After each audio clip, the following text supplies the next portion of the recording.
Number 5. Number 4. Number 3. Number 2. Number 1.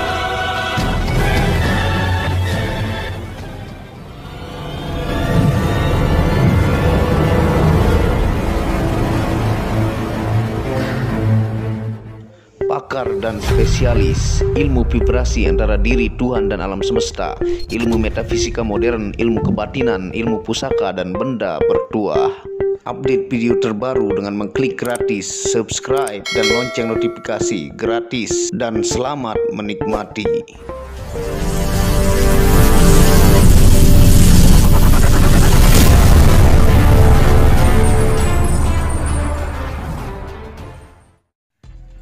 Bismillahirrahmanirrahim. Assalamualaikum warahmatullahi wabarakatuh. Alhamdulillahilladzi hadana li hadza wa ma kunna linahtadiya laula an hadanallah. Asyhadu an la ilaha illallah wahdahu la syarikalah wa asyhadu anna Muhammadan abduhu wa rasuluhu la nabiyya ba'da. Rabbi shrah li sadri wa yassir li amri wahlul 'uqdatam min lisani yafqahu qawli. Alhamdulillah, bersama saya lagi dengan Muhammad Hamdan Al-Ghazali dalam Tauhid Metafisik. Apa kabar kalian semua? Semoga disehatkan selalu, dilancarkan segala hajat dan urusan oleh Tuhan, penguasa bumi, langit, dan di antara keduanya, karena itu adalah harta yang paling mahal di dunia, supaya kalian bisa bekerja, berkarya mencari berkah Tuhan, penguasa alam semesta. Nah, pada kesempatan yang berbahagia ini kita akan membahas tentang video terjebak dogma sehingga beragama dengan penuh ketakutan. Nah, tentunya agama adalah jalan hidup, ya. Jalan hidup bagaimana supaya Anda berakhlakul karimah yang mulia, supaya Anda mengenal Tuhan Anda, supaya bagaimana Anda bisa menghargai orang lain, menghargai hewan, dan menghargai alam semesta ini.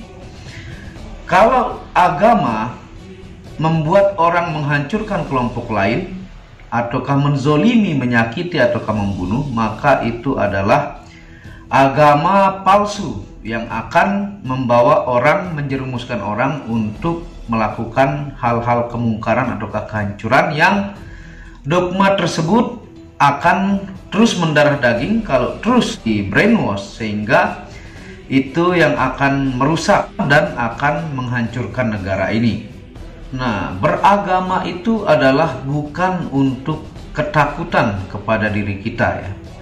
Bukan untuk menghalangi karya ataukah skill dari diri Anda masing-masing. Bukan untuk ketakutan menjalani kehidupan. Nah, agama itu muncul sebenarnya seperti yang saya bilang, versi mikronya adalah undang-undang dasar, supaya orang saling tatap, misalnya tidak langsung saling bunuh, ya, ataukah sakit hati sedikit main bacok, ataukah tidak seperti hukum rimba, siapa yang kuat, siapa yang terbesar, ataukah siapa yang memiliki kecerdasan, dia yang menang dan menguasai. Nah, seperti undang-undang dasar itu adalah versi sangat mikro dari agama. Nah, agama ini kalau digunakan untuk melakukan kehancuran yang orang terjebak dalam dogma tersebut, maka itu Anda harus waspadai, ataukah Anda pakai nurani Anda, pakai akal logika Anda untuk menganalisa ajaran-ajaran tersebut, ya. Misalnya kalau ada sebuah kelompok yang mengatasnamakan agama bahwa menghancurkan kebudayaan yang dimana itu sudah ada turun-temurun dari nenek moyang kita, yang sangat dihargai bahkan diakui dunia. Misalnya seperti kasus wayang diharamkan, ya, musik diharamkan, terus hal-hal kebaikan seperti maulid nabi diharamkan, hanya berlandaskan dalil yang dia tidak kaji sedalam-dalamnya, ataukah mereka menganggap diri mereka yang terbaik dan terbenar, ya. Sehingga menganggap diri paling hebat, paling benar itu saja sudah hal yang menghalangi Anda mengenal Tuhan, karena keegoan itu sangat tinggi. Anda menganggap diri Anda paling hebat, itu ego yang akan menghalangi Anda mengenal Tuhan. Karena ketika Anda menganggap diri Anda bukan siapa-siapa, ketika Anda memandang segala makhluk, semua orang kaya, miskin, pengemis dan sebagainya adalah kehendak Tuhan, maka disitulah Allah akan menunjukkan rahasia-rahasianya. Nah, ketika Anda mengakui Anda beragama atas nama Islam, tapi semua Anda rusak, misalnya ini haram, itu haram, ini haram, itu haram, dan Anda publikkan sehingga menyakiti hati banyak orang, itu saja sudah tidak berakhlak. Kalau kita sebut akhlak, itu saja sudah tidak berakhlak, ya. Meskipun ilmu Anda setinggi langit, ya, tapi Anda menghina orang, menyakiti banyak hati orang, maka itu adalah keegoan yang Anda menganggap diri Anda paling benar, padahal belum tentu, ya. Nah, kenapa akhlak lebih tinggi dari ilmu? Jelas akhlak lebih tinggi dari ilmu, karena ilmu itu masuk ke dalam pikiran. Ketika dia mampu memproses oleh pikiran jiwa dia tentang kebaikan yang dia dapatkan dari ustadz-ustadz, kiai-kiai, habaib-habaib, sehingga dia bisa melakukan apa yang dia pikirkan dan menjadi sebuah kelakuan yang menjadi akhlak. Karena Al-Quran sendiri itu kenapa multitafsir? Karena Al-Quran itu tahu, ya, masing-masing orang memiliki pengalaman-pengalaman hidup yang berbeda-beda, sehingga kadang ayat-ayat itu sangat sesuai dengan pengalaman hidup orang tersebut, ya, baik itu secara perasaan ataukah apa yang disampaikan oleh ustadz ataukah kiai yang menyampaikan makna dari Al-Quran ataukah hadis tersebut. Setiap orang punya kepala itu berbeda-beda, bahkan mazhab aja ada 4, bayangkan. Jadi mereka menafsirkan ayat-ayat itu sesuai dengan ilmu-ilmu mereka, sanad-sanad mereka, dan apa yang mereka rasakan cocok dengan diri pribadi mereka dalam Al-Quran tersebut. Sehingga muncullah fatwa-fatwa, muncullah buku-buku yang kemudian diikuti oleh pengikut aliran-aliran tersebut. Tapi tujuan intisari dalam beragama yang saya bilang tadi sebagai mikronya undang-undang, ya. Bagaimana supaya manusia ini tidak mencuri, ya, tidak melihat ras lain asal dibunuh, tidak melakukan hukum rimba, siapa yang kuat dia yang berkuasa dan mengobrak-abrik semesta.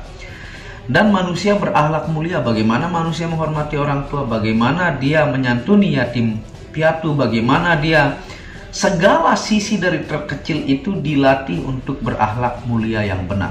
Nah, kalau seperti itu tujuan agama, makin mulia, makin baik, dan tidak menghancurkan sesama, maka itulah agama sesungguhnya yang membawa mereka kepada kemuliaan, kepada surga, dan mengenal Tuhannya. Fenomena sekarang ini, ya, sedikit-dikit diharamkan, memang itu dari dulu. Sekarang muncul lagi wayang diharamkan, ya. Nah, itu karena keegoan, ya. Dia menganggap itulah kemutlakan yang paling benar di dalam apa yang mereka yakini, sehingga dia tidak sadar menzolimi orang lain. Jadi pakailah nuranimu, ya, pakai nuranimu. Misalnya Anda melihat orang maulid Nabi, ya, maulid Nabi berapa ratus orang yang banyak makan, ya. Orang-orang yang kelaparan karena adanya maulid mereka dapat makan. Dengan adanya maulid Nabi, orang yang tidak pernah bersolawat jadi bersolawat. Banyak orang yang silaturahminya lambat menjadi sangat bagus, ya. Kalau hanya berpikir halal haram karena tidak ada di ajaran Nabi, tidak ada pernah dalam dalil dan sebagainya, Anda tidak menggunakan nurani dan logika Anda, maka itu adalah beragama dalam ketakutan, ya. Dan tidak mengkaji lebih dalam, tidak menggunakan akal pikiran Anda. Anda tidak menggunakan nurani Anda. Anda hanya saklek, ya. Dalil begini, udah saklek, tidak mau dikaji, tidak mau menggunakan nurani Anda.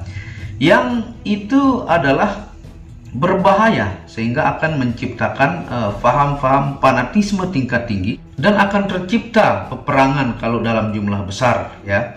Sehingga hargai pendapat orang lain, jangan sakiti hati orang lain. Kalau Anda memiliki keyakinan seperti itu, cukup simpan di diri Anda dan di kelompok Anda, jangan dipublikasikan, ya. Misalnya dalam fatwa rokok haram, ya.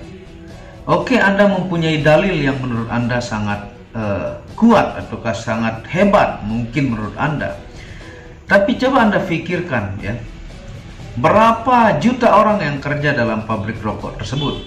Ketika Anda memfatwakan itu haram, apakah Anda siap untuk memberikan kerja kepada mereka-mereka yang banyak menafkahi anak istrinya? Yang kedua, apakah Anda tidak tahu salah satu pajak terbesar di Indonesia ini, sehingga ada namanya jalan, ada fasilitas umum, ada lampu-lampu yang Anda nikmati di jalan tol dan sebagainya, dan ada pelayanan-pelayanan pemerintah dari pajak-pajak tersebut, itu Anda nikmati ya. Kalau Anda bilang segala-galanya haram, rokok haram, nah kenapa Anda mau melewati jalan raya di Indonesia ini ya? Ataukah Anda mengatakan bank riba ataukah sebagainya? Tapi segala perputaran uang di Indonesia ini sudah tercampur baur dengan itu. Sehingga kalau Anda berfatwa seperti itu, jadi paling bagusnya ya Anda tinggal di negara yang sangat cocok dengan pemahaman Anda ya. Karena kalau dibilang rokok saja haram, semua jalanan ini dari pajak-pajak yang sangat besar dan apa yang Anda nikmati di bumi Indonesia itu dari apa yang Anda katakan haram ya. Bahkan wayang-wayang, cara menyebarkan Islam para wali zaman dulu adalah dengan wayang-wayang, sehingga orang yang tidak kenal Tuhan, orang yang akhlaknya kurang baik ya, orang yang awam ataukah tidak mengetahui tentang ilmu pengetahuan yang mulia, dari wayang tersebut banyaklah masuk Islam, banyaklah manusia yang berakhlak mulia, banyaklah manusia yang kenal akan Tuhannya. Nah, ketika orang menyalahkan orang lain karena menurut pendapatnya dia adalah yang terbaik, itulah keegoan ya. Itulah yang menghalangi dia mengenal Tuhan, karena iblis yang banyak menguasai ilmu, yang tahu bagaimana rahasia semesta, rahasia takdir ya, dan memiliki pengetahuan tingkat tinggi, beribadah selama ribuan tahun, karena setitik kesombongan, keegoan yang dia bilang, saya dari api, masa saya sujud menyembah makhluk yang terbuat dari tanah, sehingga diusirlah dia oleh Allah dan menjadi makhluk pengganggu di alam semesta ini yang tempatnya di neraka. Nah, itu saja kalau Anda sudah menyakiti hati orang lain, yang sudah itu turun-temurun dari tanah di Indonesia ini. Tidak hanya di Jawa ada wayang ya. Di daerah-daerah provinsi lain juga ada wayang. Di hampir semua provinsi itu menggunakan wayang. Nah, ketika Anda menjudge seolah-olah Anda yang paling mulia, Anda yang paling benar, maka itulah ciri Anda tidak menggunakan nurani Anda ya. Jadi akal Anda tidak berguna, nurani Anda tidak berguna, Anda hanya memakan dalil mentah-mentah sehingga Anda hidup dalam ketakutan. Kalau Anda tidak ikuti dalil itu, Anda akan merasa Anda akan masuk neraka, dan menurut Anda dalil itu adalah yang paling benar sehingga Anda yang merasa sendiri paling masuk surga.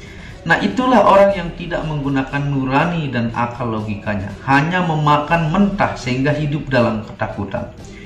Bagaimana tidak hidup dalam ketakutan? Musik diharamkan. Sedangkan berapa banyak karya seni di muka bumi ini, dan berapa banyak karya-karya seni yang membantu pendapatan di Indonesia ini sehingga Anda bisa menikmati udara Indonesia ya.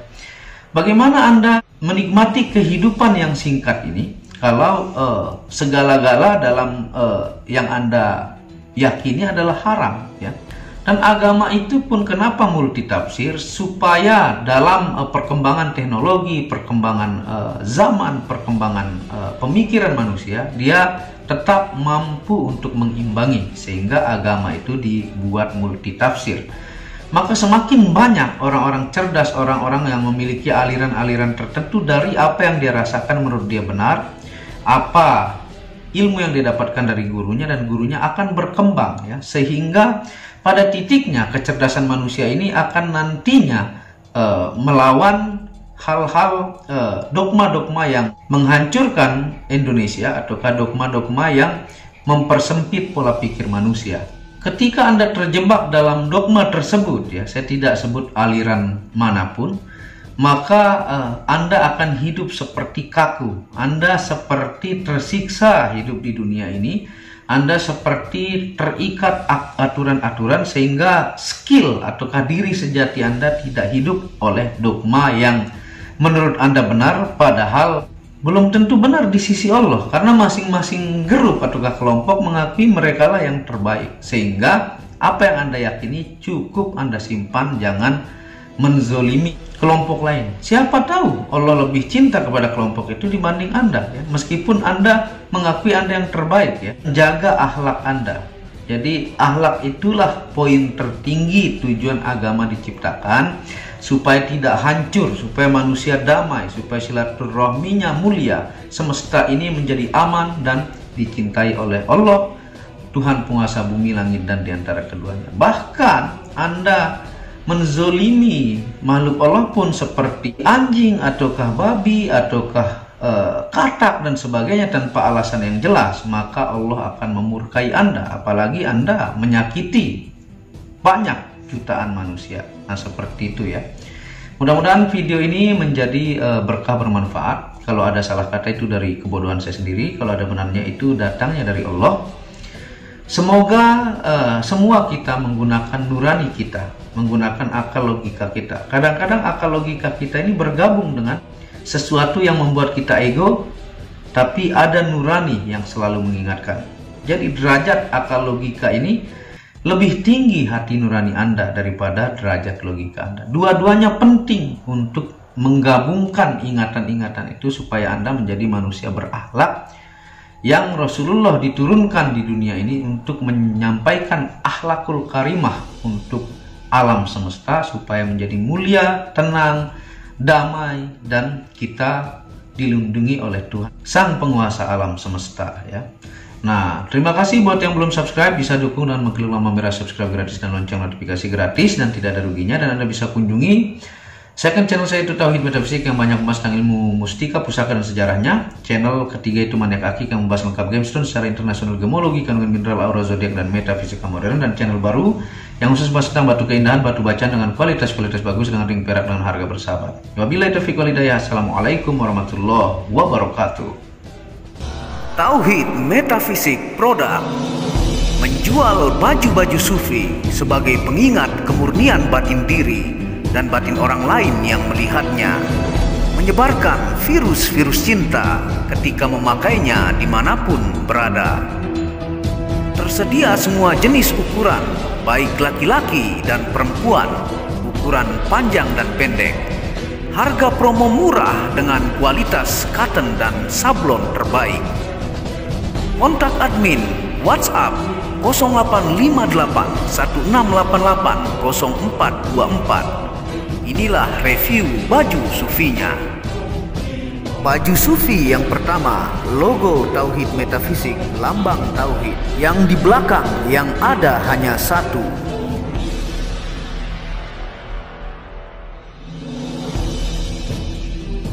Baju sufi yang kedua, aku lebih memilih menjadi orang murni.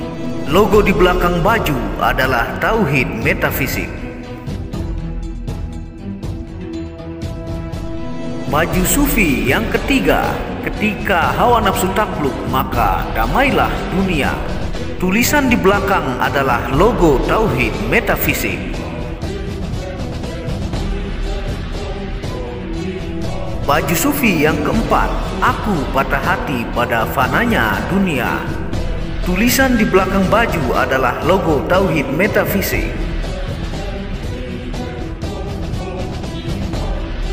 Baju sufi yang kelima, suara nuranimu bersih dan murni. Tulisan di belakang baju adalah logo Tauhid Metafisik.